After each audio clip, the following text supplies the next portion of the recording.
Haraciye igihe Abarundi batari bake bijukiye kuja gupagasa mu bihugu vyo mu bumanuko bwa Afrika.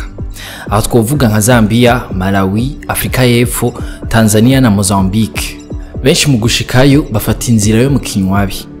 Bamara gushikayo ugasanga ntiborohewe na gato n'ubuzima bahasanze.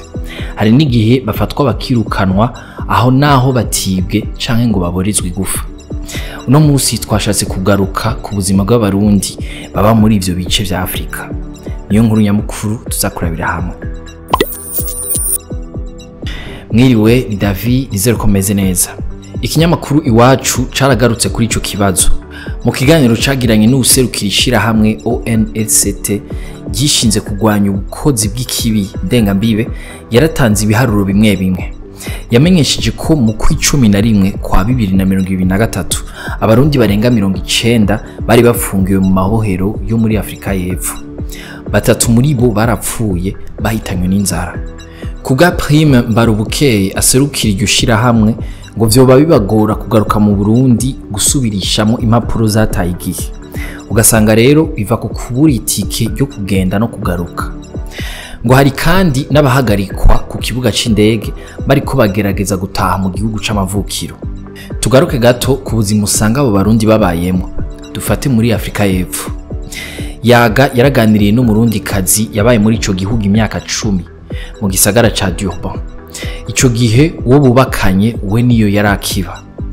Yabwiye Yaga ko Abarundi benshi baba muri Afrika y'Epfo bari mu migwi 3. Umugwi wa mbere ugizwe n'impunzi n'Abarundi bavuga ko bahunze. Abo bararonse impapuro zemeza ko ari impunzi, baridegemvya kandi imbere barakora ubuzi muri ico gihugu. Umugwi wa kabiri ugizwe n'Abarundi bakoresheje urupapuro bita visa de résidence. Abo barakora kandi barashobora kwirihira urwo rupapuro. Umugwi wa gatatu n'Abarundi baba muri ico gihugu bidaciye mu mategeko. Abo usanga babayo ataburenganzira babifitiye. Hari abo usanga barasavye ubuhungiro bakabubura, ngo kuvikiza ca coronavirus giteye nta Murundi arasubira kuronka ubuhungiro muri ico gihugu. Muti none Abarundi baba muri Afrika y'Epfo bakuriki? Wa mukenyezi ashira mu migwi 4 Abarundi benshi bakora muri ico gihugu.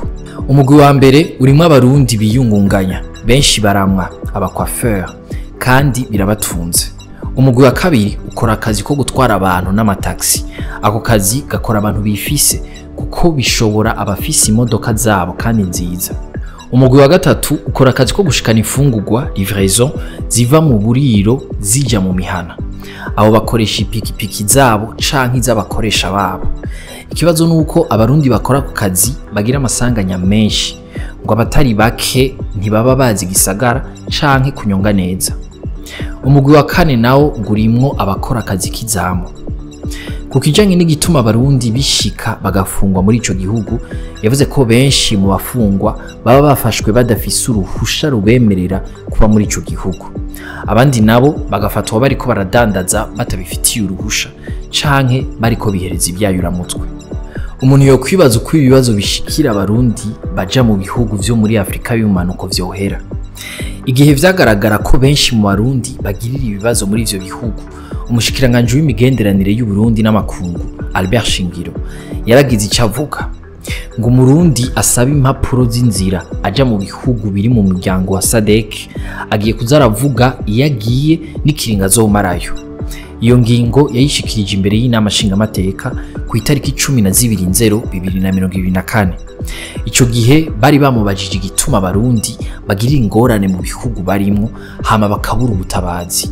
Yaciye avuga ko iyo ngingo izotanga inyishu kuri ico kibazo, cane cane gishikira urwaruka ruja mu bihugu badafise ibibaranga canke bafise uruhusha rw'ikiringo gito maze bakagiriraho ingorane. Mwakoze kudukurikira. Aya makuru muyasanga ku mbuga za Yaga na Iris News. Ahanje tuzosubira ejo.